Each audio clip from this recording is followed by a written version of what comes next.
So next piece is related to what we just said, the skills are. I mean, the value is we're now moving towards, we went through something pretty amazing the past year. It was a struggle. Nobody would have ever said, hey, you got to go through this. We got to go become remote. You got to work differently. You got to, figure out how to work safely. These are all things that, that we all struggled, some embraced in terms of the way the new workforce is, the new workplace. So we also learned that there's things at universities and colleges that are doing great things and capable of doing great things. Like you're now able to do it. One president that I had a discussion with was, there's things that we won't go back to, and there's things that we should go back to because we do it really well, right? And so the next poll that I'm going to kick off is, what are the things that campuses that are now in place because they've gone through the pandemic that they can build off of? JTH, chime in, because I know we designed this. So, what we've, as Matt says, we've gone through a lot. What have you put in place that we need to build off of in response to being able to deliver the values that we say our parents and our students are looking for? Some of them are saying, you said, I think the number 3 in the poll by just a whisker was the campus experience. How do you deliver that sort of networking campus experience in a remote learning environment?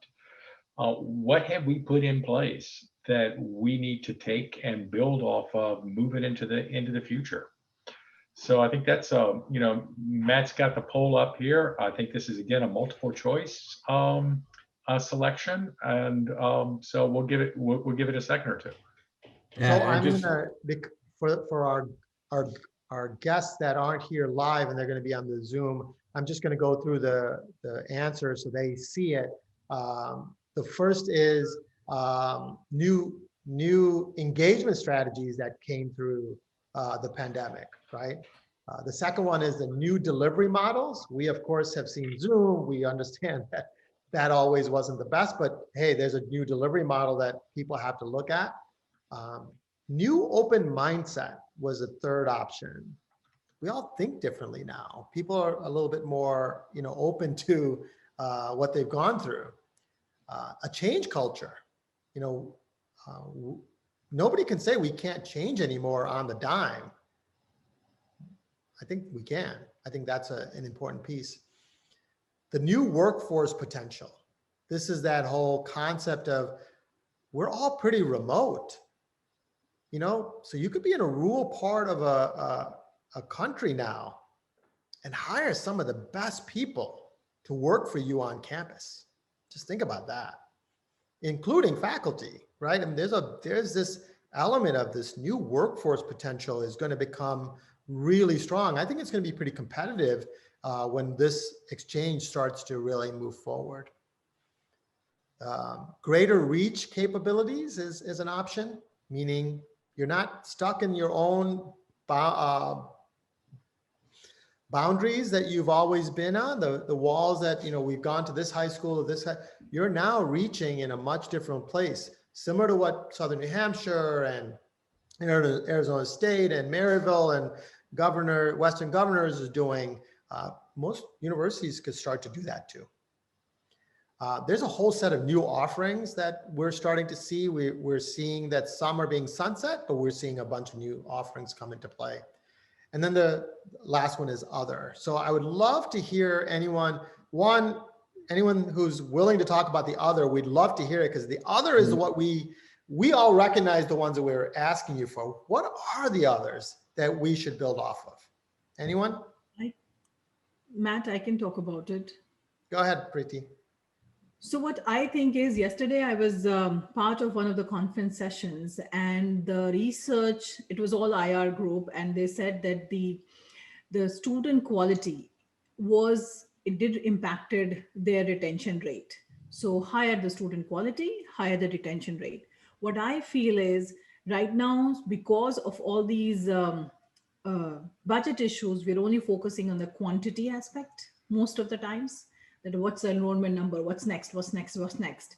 So if we are talking about student quality, then we really need to focus on that. If we really need more graduates and more skilled, it's all related to that. But apart from the enrollment strategies, in that enrollment admission strategy, recruitment strategy also needs to be very carefully crafted.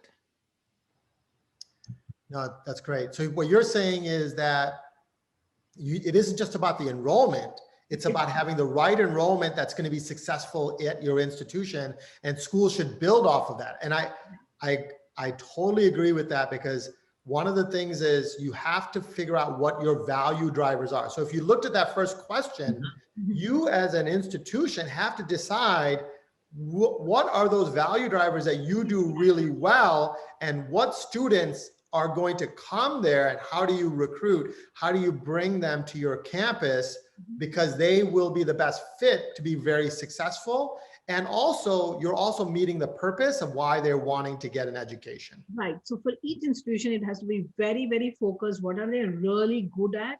And then drive the student based on that. I think that will impact automatically the graduation rates as per that research. And of course, the skills that because then they know that if they're coming in this college, that college is serving them to become that skilled person in that area.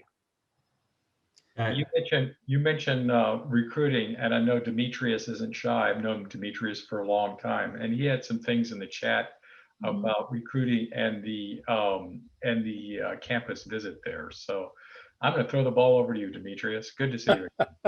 Thanks, JTH. No, it's something that has really, the landscape has changed so much, and it's been very accepting of that kind of change, where we're seeing much more traffic on campus than we have prior to in-person visits being mandatory, if you will. But senior management was always reluctant to do things virtually, and they say, no, we really need to get them on campus. And now they have discovered that, you know what, we're seeing a whole lot of activity where all of our visits have been virtual. One of the results of this is that of the pandemic is that we are not going to stop doing these virtual sessions in the admissions office. It has shown that it's very, very effective. Parents can more easily participate. From the student's perspective, they can visit multiple campuses without any issues, no matter where the campuses are. Mm-hmm. Do you find that you're getting a more diverse shape in your recruiting class because you're able to go more virtual and the barrier has been reduced? I think it's too early to tell at this point. I mean, the cycle, at this point, the application cycle, we're just focused on getting the class in for next year.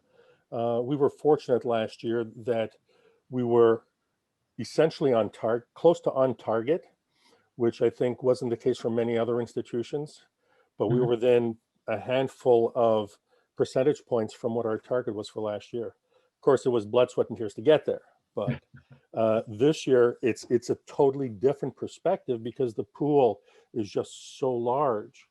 And one of the biggest challenges I think this year is going to be trying to determine what the melt is going to be over the summer. Yeah. That's going to be really big, and our data scientists in the admissions office are staying right on top of it on a daily basis to see, if they can catch any negative trends early enough so we can respond quickly enough. Are you finding that they're finding different ways? We're looking down here, greater reach capabilities. Are you beginning to explore different ways to address melt? We're looking at more and more at activity in terms of what's the activity they have engaged with the university. Did they come to more campus visits? Did they come to, because they're now virtual, did that have any effect? Did they sign up and not show up? How about all of the virtual college nights and college fairs being run by high schools and organizations like NACAC and PACAC and all of those varieties to see, Now we've got more exposure and the ability for more. Is that really going to make a difference? Is it impactful? And unfortunately, that's something that time will tell. And nobody has had the opportunity to look at trends yet, because the trends are just developing.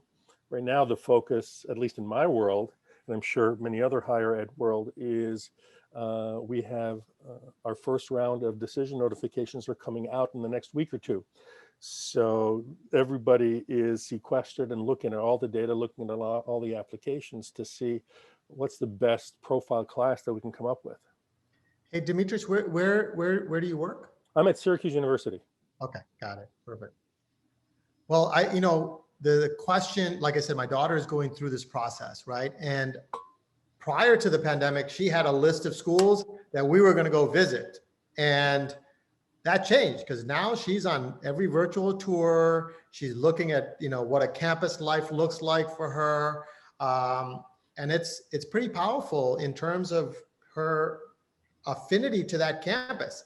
And me and Kelly had a discussion right when the pandemic was happening, is how is campus affinity going to be fostered in an environment that's very virtual, right?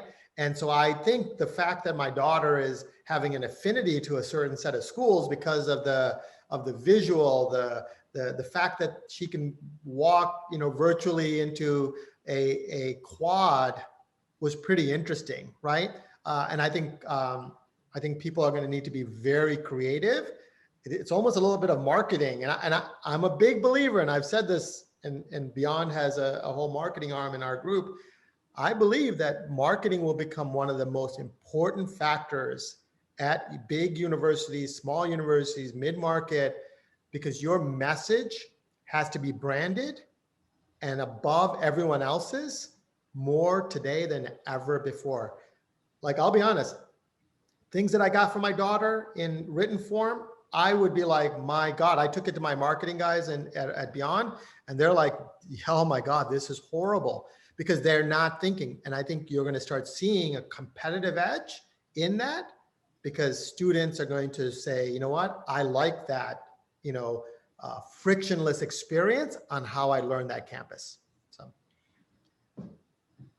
Yeah, I had a couple of things I want to throw in here for two client experiences with the transition to Zoom. So one of them, it was a somewhat local client, Monday, Wednesday, Friday kind of commute thing, Tuesday, Thursday, work from home. And this was fall of 2019. They literally would not meet on the days when I wasn't there. So if there was a meeting and there was work that we had to do, they just didn't feel comfortable meeting online and would postpone it. So things would wait a day. Now, in a lot of people's world, a day might not make that much difference, but when you're trying to accomplish things and trying to get things done, it hurts. So that's something that changed for them operationally, and that was on the IT side of the house.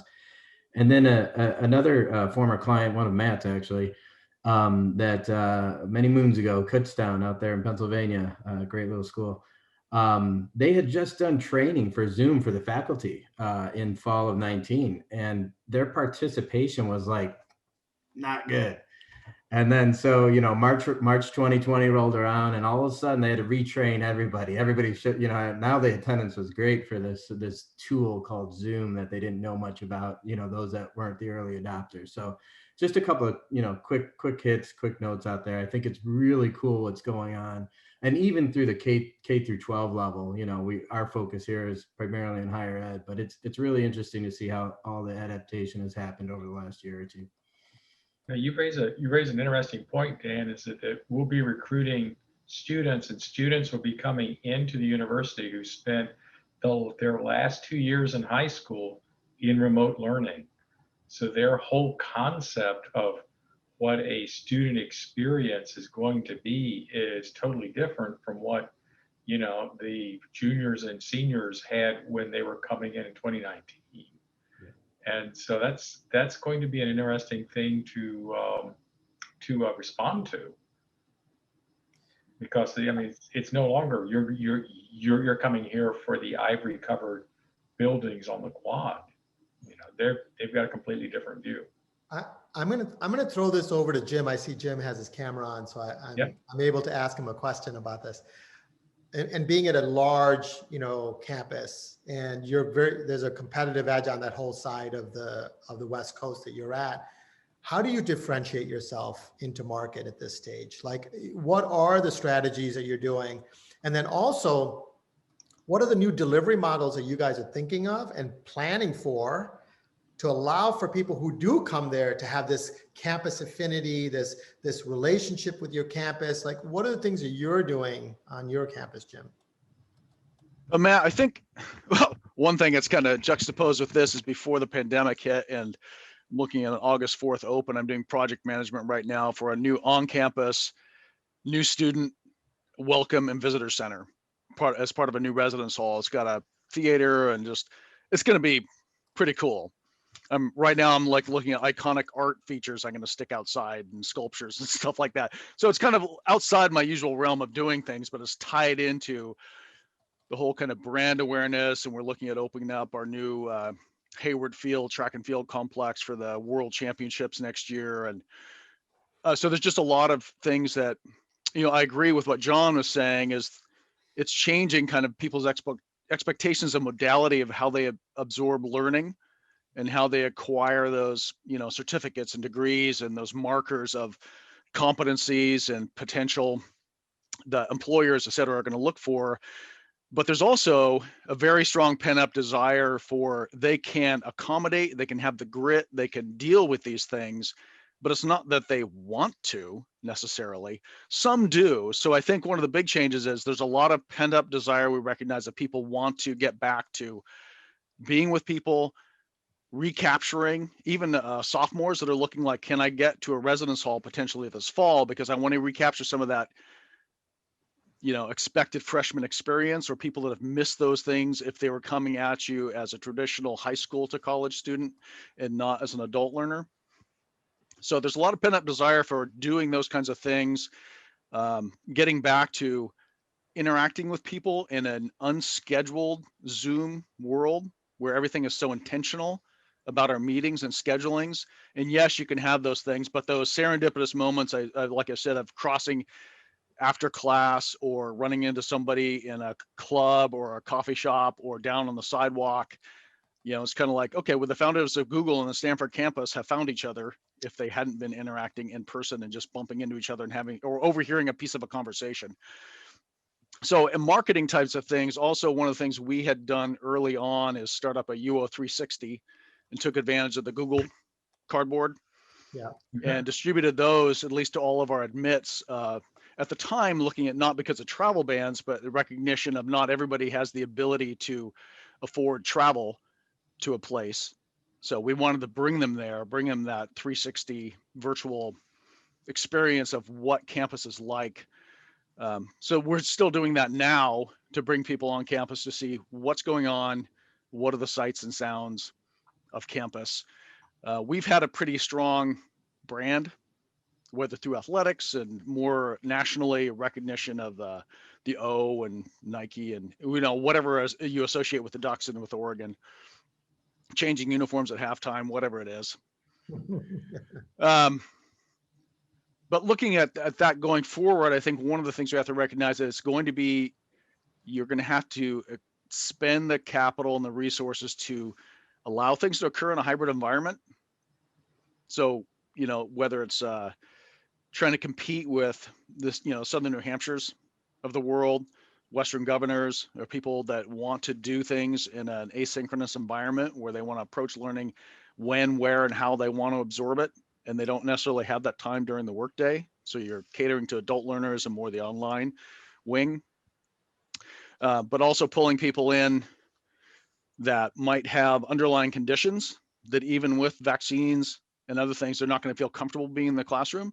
And that could be students, or that could be the instructor that might have something going on too. So I think we're going to be prepping everything for fall to allow a hybrid experience. So people can choose to go there. We might have 50% capacity in real time and spread out teaching in more areas, but it's going to be, if you want to do it online, you can do it online, or you can experience it in person. So this has always been a big trend too, that the pandemic has accelerated, has been higher education, particularly residential higher education, is what are the actions, and we're still thinking through some of these things that you really have to convey. What's that value of that residential higher ed experience that you can't replicate effectively online? That's great. That's great. Jim, Kelly? yeah, Jim just like I'm sitting here shaking my head going, yeah. The interesting thing is, like, I've worked my last job before coming to Villanova. I was 4 years in a remote position.